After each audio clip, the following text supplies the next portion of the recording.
Hi guys, I'm Adam Wilborn from WhatCulture. And I'm Andy Murray from WhatCulture, and today we're going to tell you all about the weird Twitter feud between Randy Orton and Tommaso Ciampa. Going to tell you when Adam Cole's WWE contract really expires and everything you need to know about the return of NJPW.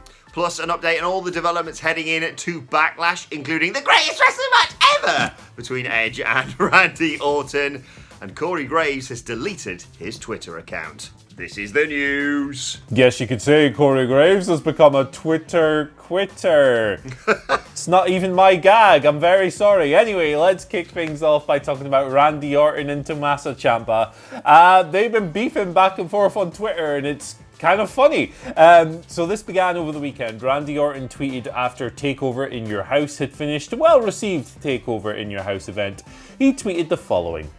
Looks, I almost read the wrong goddamn thing there. Heard WWE NXT TakeOver in Your House was great. Slapping my leg for you guys. Sincerely, hashtag leg slap. Obviously, taking the mick out of the popular routine where you hit the super kick and you slap your thigh to make the noise because it's a work. Anyway, Tommaso Ciampa didn't take kindly to this. He quote tweeted in response, "My daughter has been having trouble sleeping lately. Luckily, I found a remedy. Randy Orton matches. Better than NyQuil. Sincerely, hashtag an entire locker room who busted their ass."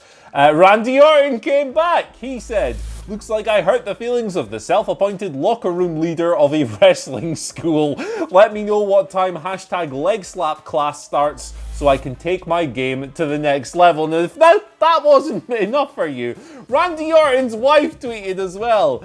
She quote tweeted Randy's last tweet saying, "Isn't that the same guy who took all the credit for all those great matches he didn't put together?" So this is just chaos. Like this to me is fun, right? I think a lot of people will see Randy Orton's tweets there and go, "Shut up, Randy, you headlock man," and we do that quite a lot in the videos. To be fair, like we don't generally enjoy a lot of what Randy Orton does between the ropes sometimes, but this is just fun. It's just a couple of guys poking each other on Twitter. One's getting a little bit got into. I'll leave you to decide who that is, dear viewer/listener. I had a lot of fun with this, and I kind of hope it continues. We always say that Randy Orton, like, he doesn't care. He doesn't give a single hoot. Doesn't give a damn. He's an extremely entertaining guy away from the camera when he's not being very problematic on drunk gaming streams.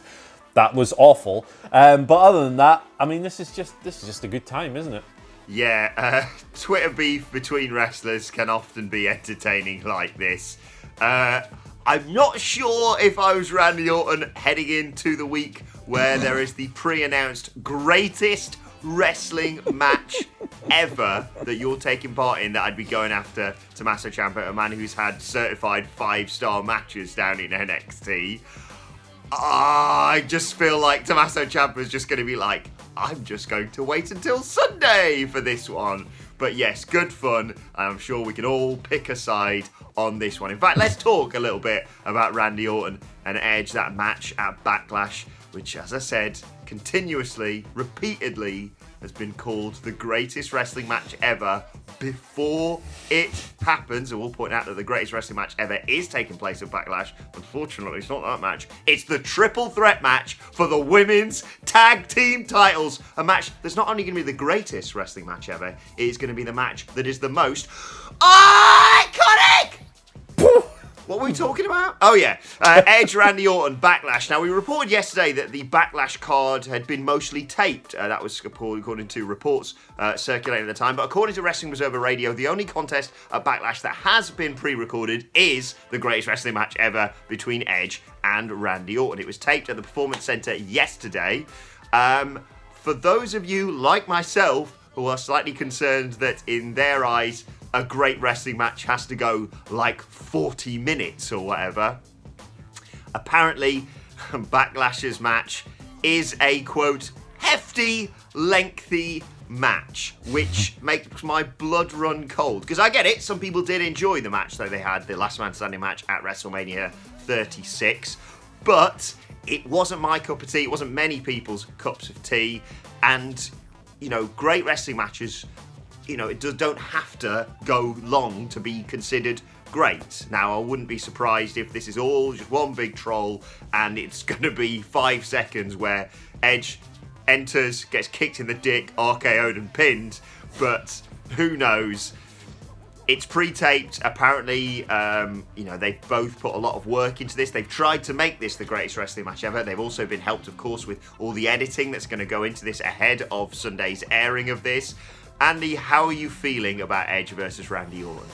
I'm curious, actually. Like, I think it would be absolutely hilarious if they did what you just described and just had one RKO and the match was finished. That'd be a tremendous troll move, and I would applaud it greatly. They've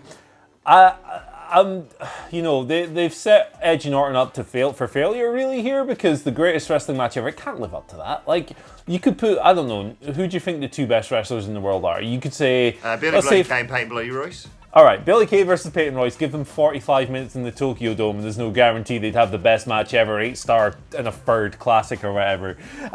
They've got a very tough task ahead of them, and there's a lot of expectation from the company, it seems. But two smart guys, two crafty veteran guys who, might be able to lay something compelling out over a prolonged period of time. I'm going to give them a chance. Because it's easy to kind of laugh at this thing and go, it's not the best match ever. Well, of course it's not going to be the best match ever, but maybe it'll be really good. I hope so. It's not even going to be the best wrestling match of this week. That's going to be AJ Styles versus Daniel Bryan for the IC Championship on SmackDown Friday. But still, best of luck to them. I'm intrigued, like you say, to see what they're going to do with it. Thanks to everyone, by the way, who tweeted us about this and tweeted us all about Tommaso Ciampa and Randy Orton. I should have mentioned that earlier on Twitter. And the people who suggested that finish to the Edge Randy Orton match. I've seen that doing the rounds all over Twitter. And I'm not going to say thanks, but just a shout out to everyone who's preemptively suggested that the people doing the live stream on Sunday should be me and Adam Nicholas, considering our stellar track record of pay-per-view live reaction streams. I think that's what's going to happen. I mean, no one's getting between me and watching the Iconics on camera, so it's just a fight for who's going to be having to put up with me for those 3 or so hours, I would assume, Andy. Might be. I mean, that's the voice of someone who's like, well, it sounds like it's not my problem. Yeah, that'd be a headphones off job, but it's all good, man. The Iconics are going to win the belt. I'm going to feel the rumble. There might be an earthquake across Gateshead when that happens. Who knows? Should I send like a preemptive basket of fruit or something to my neighbours to be like, sorry for waking you up at 3 a.m. on Monday morning, but it's coming? I think that would be a necessary and appreciated gesture before they are awoken from their slumber at 3 in the morning when their light falls off the roof or whatever. Should we talk about Adam Cole? Yes.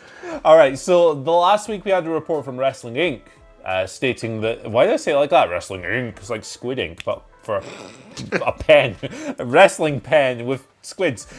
Adam Cole's contract, they said it was going to expire in August, 2 months away. That's apparently not the case. We've got a report now from PW Insider contradicting that, stating that actually Adam Cole's contract runs for another 18 months. What if NXT people signed new deals when the brand went to USA Network last year? Cole was apparently one of them. Conflicting reports here. What do you put more stock into? For me, probably PW Insider. They've got a track record. Mike Johnson, very reliable guy. So yeah, wide of the mark. He won't be going anywhere. I don't think he'd be going anywhere anyway, but good to see that one of WWE's shining lights has been locked down for the foreseeable future. Yeah, regardless of whether his contract runs out in 2 months or 18 months, I don't see him going anywhere. I think a lot of people, myself included, felt that maybe if it was ending in 2 months, that whole thing with Britt Baker and the AEW Unrestricted podcast, one of the best podcasts out there after ours, was to do with hopefully getting him a better deal, an improved new deal. I think there was a little bit of fear in everyone that he was going to drop the title to Dream at TakeOver, and it especially would have been crap if his huge title reign had ended in that match. It wasn't terrible, it wasn't spectacular though. Yeah, I see him sticking around in NXT for the foreseeable future. I wouldn't even transfer him onto the main roster, because then Vince would look at him and go, you're not a big man, you're just very talented. Into the mid-card you go. I think there's a lot of legs left in Adam Cole in NXT, and I hope as Hamflet has inceptioned me with the idea, the man to take the NXT Championship off him, if it's not Finn Balor, is Roderick Strong. There's your breakup angle. It's right there, and I think the seeds have been very subtly planted for the last, 6 months, a year, however you want long. That'd be something that I think most fans would want to see, Andy. Roderick Strong as the NXT champion. I think it would work. I can't speak today. I think it would work very well. There we go. Right, let's talk about Corey Graves quitting Twitter. Yes, apparently he deleted his Twitter account sometime before last night's Monday Night Raw got started. Of course, Corey Graves now on SmackDown. He got moved as part of all that premiere week for WWE. Basically, unsure whether or not he's deactivated his page or just wiped it entirely. Apparently just clicking towards it currently yields, this account doesn't exist, try searching for another, the old error message that we get there. No real word on why this may be. Maybe he's put his foot in it again with Carmella. That's my guess. Yeah, it's probably liked someone else's tweets somewhere, and Carmella's seen it and gone, damn you, Corey Graves, you silly son. That obviously hasn't happened. It's a strange situation, this, a little bit, because Corey Graves is a bristly guy, and he's never been shy of sharing his thoughts on social media and stuff. He's still got the After the Bell platform and stuff, I guess. I don't know, man, it's a guy deleting a Twitter account. There's not really much you can analyse here, is there? No. Let's no, be but real. of course, let's quickly run through some of our favourite Corey Graves tweets. Cool. Andy, next story, please. Yeah, okay, so New Japan Pro Wrestling is coming back. Yay! The promotion has, of course, been dormant throughout all of this. The big global bastard, whatever we're calling it now, forced it into slumber. New Japan hasn't ran a show since the 26th of February. They said, we're not going to do, weeks and weeks and weeks of empty arena stuff. We're just going to take care, we're going to be safe, we're going to protect the health and well-being of our performers, but they're coming back. They announced this in a press conference just a few hours ago. It was Hiroshi Tanahashi, it was company chairman Sugabayashi, and they said that New Japan is coming back next week, 15th of June. The event is called the Together Project Special. It'll be unattended, no fans in the building. After that, from the 16th of June, we are getting the New Japan Cup 2020, which was previously cancelled as a result of the big bastard. It will run from the 16th of June to the 11th of July. The 11th of July in Osaka Joe Hall, at the moment, will be an attended event, but only 30% of the building will be allowed in. People will be spaced out, there'll be hand sanitizer, masks, and health stuff. There'll be health stuff. And the following day, on the 12th of July, I can't speak, there'll be the Dominion pay-per-view as well. So, New Japan's coming back. I'm excited. State of emergency's been lifted in Japan. That's what they were waiting for. Hopefully the company's going to take the necessary steps. I don't have an acute knowledge of the situation in Japan, so I can't credibly sit here and go, this shouldn't be happening, or this should be happening. Either way, I'm looking forward to seeing what kind of show we get from this. The first show back, by the way, is a mystery card. Don't know what you're getting until you tune in, so nice little incentive there.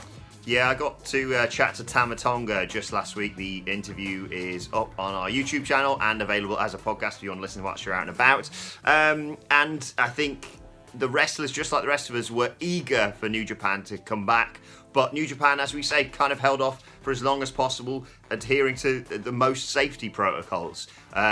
I think this is just kind of an example of what we can expect going forward. It's not going to go from empty arenas or, wrestlers as fans in WWE or AEW or any of the promotions that you're a fan of to suddenly back to sold out 10,000, 20,000 seater stadiums. It's going to have to be a slow sort of sliding scale back to what is effectively the new normal. Like you say, they've been waiting on specific safety measures to be approved or blockages to be taken out, I suppose. Exciting. I always say this to myself because I have a vague knowledge, of course, in this job of New Japan, but I'm not an avid viewer. I feel like now, Andy Murray, this could be the perfect time for people like myself to maybe start their New Japan viewership. What do you reckon? Yeah, it's a complete restart. Like, everything that was planned will have been thrown up. They've released a New Japan Cup bracket that's completely different to the one we had before. Big changes across the board there. Yeah, I think it's a really good time to jump in. Maybe watch the old Wrestle Kingdom, and then maybe go straight into this stuff. Am I right thinking with that the New Japan Cup, one of the first round matches is Kota Ibushi versus Zack Sabre Jr.? It was, but I'm not sure if that's still the case because I'm a prick and I haven't done my research. I don't know, I just glanced at it this morning and saw, oh boy, ZSJ's name, and I swear Ibushi's name was close to it, and went, oh bollocks! I sure hope so. Be very interesting. But yes, I think it's the perfect time if, like myself, you haven't got into New Japan properly and wanted to, like you say, it's a hard reset generally across the board. Obviously, the titles will still stay where they are, but interesting to see where they go from here, and great to have New Japan back. Right, let's move on to your Twitter questions at WhatCulture WWE. Of course, if you want to get in touch with us, first question today comes from Rahul versus Krishnan on Twitter, who says, who do you guys think will be traded to Raw following AJ's trade to SmackDown? I think it should be Nakamura as a babyface. Yeah, I think that's a really good idea, actually. I think it would be something fresh on a fresh brand that he's never been on before. Bunch of new people for him to work with, get away from the kind of like weird thing that has happened to his mates with Sami Zayn being gone, where it's Baron Corbin's our boy now, and hey, Mojo Rawley, you can come over as well. Oh, God, it's a weird situation. I would like to see him get away from that. Yeah, man. I like that a lot, and I'll go for it as well. Yeah, first of all, great to see Shorty G getting an actual push, although just give him back his old name, on SmackDown. I've just thought, I saw, you may have seen the clip doing the rounds again on Twitter over the last few days of Nakamura's debut on SmackDown, I think it was, after The Miz was there mocking John Cena, whenever he debuted on the main roster, basically. And someone tweeted, like, how did they bugger this up, basically. I think that might be one of the things I'm most looking forward to once we get fans properly back in the arena. Get him back and play Shinsuke Nakamura's old entrance theme, have him return as a babyface. I think that might be the best case scenario. I genuinely can't argue for many other people to swap brands from SmackDown to Raw that would be as effective as what Rahul versus Krishna has suggested there. Yeah, absolutely, man. Second question today, I'll take this one, Andy. Stuart Taylor says, now that the best thing ever has happened with the Iconics being added to Backlash for the titles, how will WWE work this storyline? They had better make it an iconic win. I've toned it down just a little bit for you there.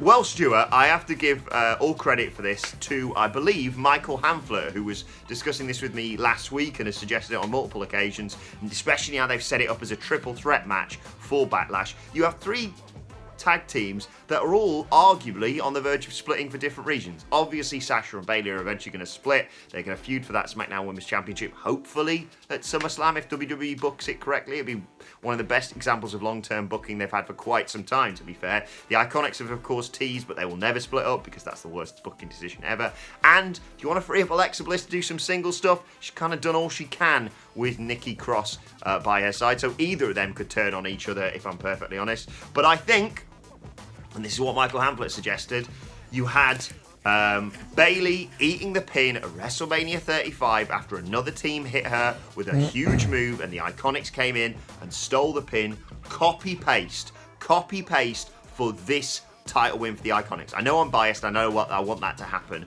but imagine that. You have Alexa and Nikki hitting some huge move off the top rope on Bayley.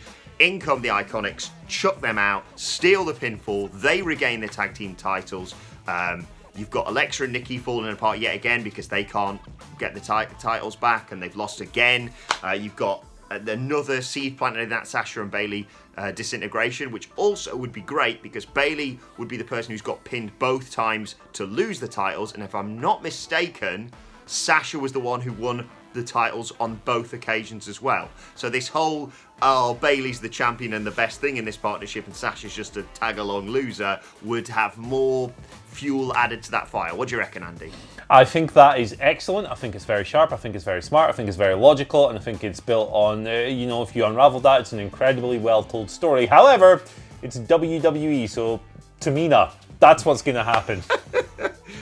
Final question today comes from Angela Dawn, who says, do you think Vince will somehow blame Drew McIntyre for the declining ratings and take the belt off of him?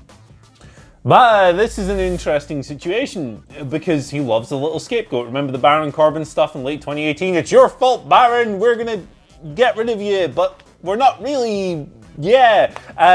Would they do the same thing to Drew? I get the impression that maybe they're a little bit higher on Drew. I think they really like him. He ticks a lot of Vince's boxes and he's a tremendous performer and by all accounts a lovely, lovely bloke.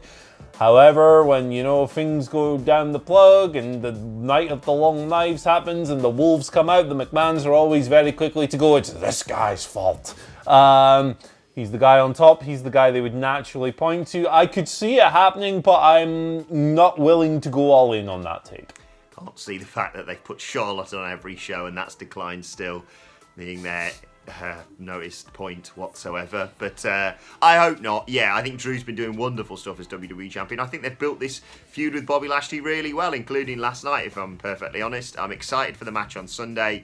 I don't think it's not his fault, clearly, and they are doing relatively well for the current ongoing global bastard doing what it does to everyone just watching news. Why you just want to keep watching news when it's the same story over and over, I don't really know, if I'm honest, but it's, it is what it is.